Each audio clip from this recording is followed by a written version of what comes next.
प्रार्थना हमेशा शब्दों से नहीं हृदय से होनी चाहिए, क्योंकि भगवान तो उनकी भी सुनते हैं जो बोल नहीं सकते। नमस्ते, स्वागत है। आप देख रहे हैं गीता ज्ञान। मैं हूं आरजे कार्तिक और एक छोटा सा प्रयास है श्रीमद् भगवद गीता के अलग अलग अध्यायों का सार आप तक पहुंचाने का।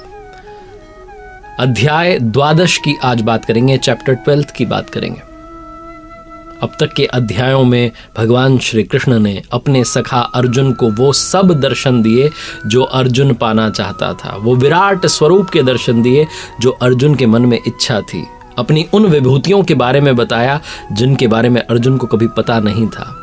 अर्जुन ने अपने जीवन में महाभारत के उस समय तक जब श्रीमद् भगवद गीता भगवान श्री कृष्ण ने सुनाई, तब तक अर्जुन ने भगवान श्री कृष्ण को सखा माना था। लेकिन जब दिव्य दर्शन हुए तो उन्हें समझ में आया कि मेरे साथ साक्षात भगवान है। 12 अध्याय में, क्योंकि अर्जुन उनके अनन्य सखा हैं, अनुराग ही अर्जुन है। जो आप प्रेमोल्लास लेकर आते हैं प्रभु के लिए, वही अर्जुन है। जब आपके मन में इतना अनुराग आ जाता है कि आप अर्जुन की स्थिति में पहुंच जाते हैं, तो भगवान आपको अपना अनन्य सखा मान लेते हैं और आपको वो सारी विभूतियां बताते हैं जो अर्जुन को बताई। 12 अध्याय के प्रारंभ में भगवान श्री कृष्ण कहते हैं, अर्जुन तेरे सिवाय ना कोई पाया है ना पा सकेगा जैसा तूने देखा, लेकिन किंतु अनन्य भक्ति या कहें अनुराग से जो भजने लगता है वो मुझे देख सकता है, तत्व के साथ मुझे जान सकता है, मुझ में प्रवेश भी पा सकता है, यानी कि अपनी आत्मा को परमात्मा बना सकता है।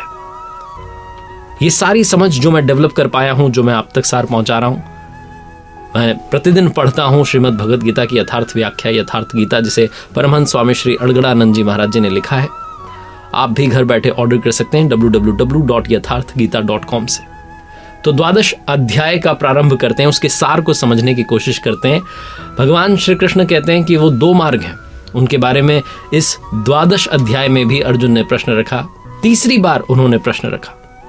भगवान श्री कृष्ण कहते हैं कि अगर ज्ञान मार्ग के रास्ते जाओगे तो मैं हूं, मुझे पाना है, मैं तपस्वी हूं, ये सब विचार आने लगेंगे और तुम लड़खड़ाने लगोगे। लेकिन जो अनन्य भक्ति के माध्यम से जाता है वो मुझ तक सुगम रास्ते से पहुंच जाता है, इसलिए वो जो भक्ति मार्ग है वो श्रेष्ठ है।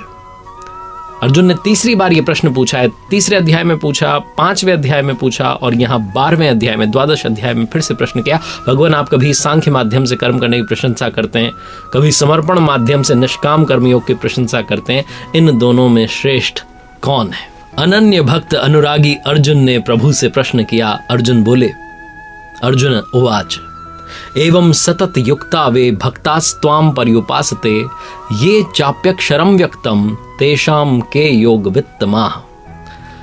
इस प्रकार जो आपने अभी अभी विधि बताई, जो 11 अध्याय के अंत में उन्होंने विधि बताई थी, ठीक इसी विधि के अनुसार अनन्य भक्ति से जो आपकी शरण में आ चुके हैं, आपकी उपासना कर रहे हैं, ध्यान कर रहे हैं, और दूसरे वो जो आपकी शरण नहीं आकर के अपने ही स्वतंत्र रूप से अपने भरोसे होकर के आपका ध्यान कर रहे हैं, भजन कर रहे हैं, इन दोनों में से उत्तम कौन है? ये प्रश्न अर्जुन ने रखा। तो भगवान ने अपने सखा के जो प्रश्न थे उनका समाधान करते, उन प्रश्नों का उत्तर देते हुए कहा, श्री भगवान उवाच मय्यावेश मनोये माम नित्य युक्ता उपासते श्रद्धया पर्योपेतास्ते में युक्त तमामता। भगवान कहते हैं कि अर्जुन, मुझ में मन को जो एकाग्र करके पूरे कॉन्सेंट्रेशन के साथ जो ध्यान कर रहा है, वो जो भक्त है वो श्रेष्ठ श्रद्धा से युक्त हो जाता है और मुझे भजता है। योगियों में भी वो अति उत्तम योगी मुझे मान्य। आगे कहते हैं कि जो भी पुरुष अपनी इंद्रियों को कंट्रोल करके, संयत करके, मन बुद्धि के चिंतन से जो परे है, जो सर्वव्यापी है, कण कण में व्याप्त है, उस ब्रह्म की उपासना करता है, जो सब में समान भाव समभाव रखता है, वो जो योगी है वो मुझे प्राप्त होता है। ये जो विशेषण है ये मुझसे भिन्न नहीं है। किंतु यहां फिर वो स्पष्ट करते हैं, ये जो 2 रास्ते हैं, जो 2 माध्यम हैं, चाहे ज्ञान मार्ग कहिए या भक्ति मार्ग कहिए, सांख्य मार्ग कहिए या भक्ति मार्ग कहिए, ज्ञान योग कहिए या निष्काम कर्म योग कहिए, ये जो 2 माध्यम हैं, इनमें अंतर क्या है, क्या स्पष्टीकरण देना चाहते हैं प्रभु, इस श्लोक में आपको समझ में आएगा। श्री भगवान उवाच क्लेशो अधिकतरेषाम व्यक्तासक्त चेतसाम अव्यक्ता ही गतिर्दुखम देह वदभिर्वाप्यते।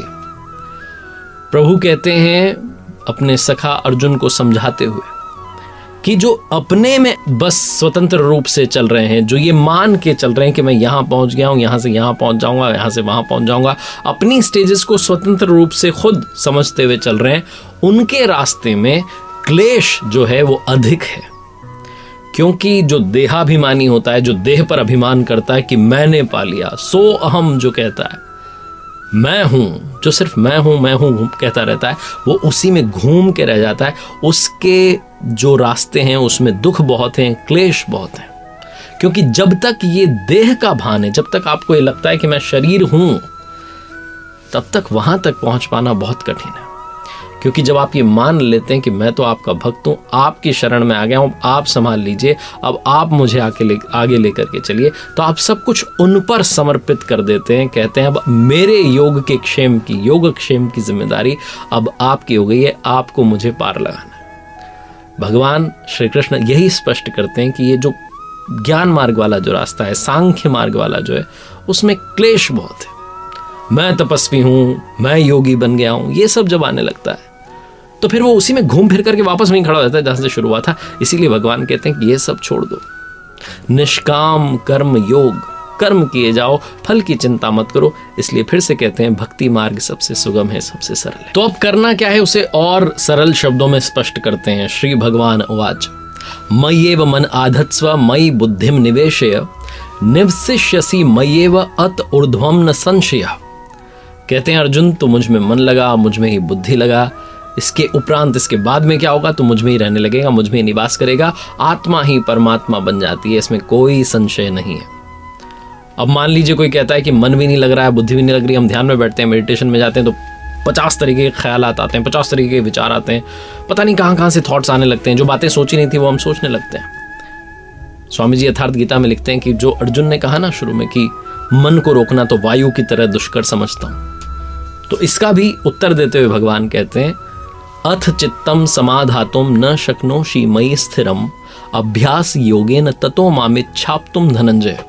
अगर मन को भी एक जगह रोकने में समर्थ नहीं है तो अर्जुन योग के अभ्यास द्वारा, प्रैक्टिस करते हुए, मेडिटेशन करते हुए बार बार ये इच्छा करो कि आपको वहां तक पहुंचना है। प्रभु कहते हैं कि मुझे प्राप्त होने की इच्छा कर, जहां मन जा रहा है वहां से वापस पकड़ के लाओ और वापस उसी मेडिटेशन की प्रोसेस में जो श्वास प्रश्वास है उसमें ला करके लगा दो। अगर ये भी ना कर पाए तो क्या करना है, तो कहते हैं श्री भगवान उवाच अभ्यासे अप्य समर्थो असि मत कर्म परमो भव मदर्थमपि कर्माणि कुर्वन् सिद्धिम वाप्स्यसि।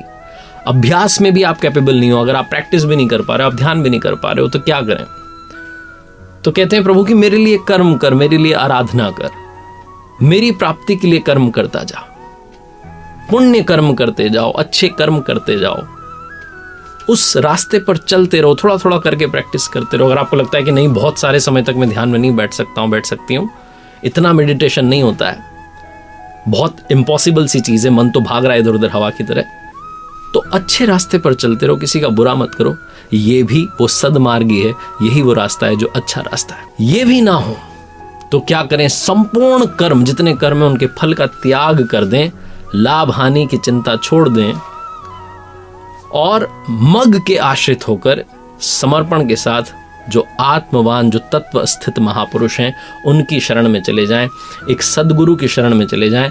जब आप उनकी शरण में चले जाएंगे तो उनसे इंस्पायर होकर के जब आप उस जगह पहुंच जाएंगे जहां वो विद्यमान हैं, जब आप उनकी शरण में जाकर के नतमस्तक होंगे, प्रणिपात करेंगे, प्रणाम करेंगे और कहेंगे आप हमें अपनी शरण में लीजिए, तो उनसे प्रेरणा लेकर के अपने आप कर्म होने लगेगा, अपने आप आपका मन जो है वो ध्यान में लगने लगेगा। इसीलिए भगवान श्री कृष्ण आगे समर्पण के साथ जो कर्म के फल का त्याग कर देता है उसकी इंपॉर्टेंस बताते हैं। श्री भगवान उवाच श्रेयो हि ज्ञानम अभ्यासाज ज्ञानाध्यानम विशिष्यते ध्यानात् कर्म फल त्यागस त्यागात् शांतिरनंतरम।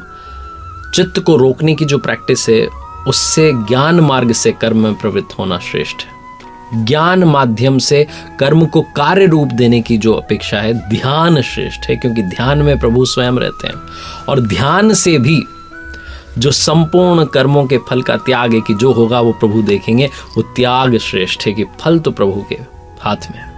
क्योंकि जैसे आप उनके प्रति समर्पण दिखाते हैं, जब वो आपको संभाल लेते हैं तो वही आपको उस मंजिल तक भी पहुंचा देते हैं, क्योंकि रास्ते का अंतिम छोर ही मंजिल होती है। इसलिए जब आप वो कर्म के फल का त्याग कर देते हैं तो वहां पहुंच जाते हैं जिसका नाम परम शांति परम धाम है। अब जो शांति प्राप्त पुरुष होता है, जो भगवान को प्रिय है, उसके लक्षण बताते हैं। भगवान कहते हैं कि किस तरीके के पुरुष, किस तरीके के नर नारी मुझे पसंद है, किस तरीके का इंसान को, मनुष्य को बनना चाहिए, वो यहाँ से प्रेरणा मिलती है। प्रभु कहते हैं, श्री भगवान उवाच अद्वेष्टा सर्वभूतानां मैत्रः करुण एव च निर्ममो निरहंकारः सम दुख सुख क्षमी। शांति को जो प्राप्त हो जाता है पुरुष, वो सब भूतों में द्वेष भाव से रहित है, सबका प्रेमी है, दयालु है, ममता से रहित है, अहंकार से रहित है, सुख दुख की प्राप्ति में सम है, जो आ जाए वो एक भाव रहता है, क्षमा कर देता है दूसरों को, योग में संयुक्त हो चुका है, लाभ और हानि दोनों में संतुष्ट हो चुका है, वो मुझ में अपनी मन बुद्धि लगा चुका है, वो भक्त मुझे प्रिय है। आगे प्रभु कहते हैं, जिससे कोई भी जीव को हानि नहीं होती, जो स्वयं भी किसी से उद्विग्न नहीं होता, किसी से परेशान नहीं होता, हर्ष संताप भय सबसे मुक्त हो चुका है, वो भक्त मुझे प्रिय है।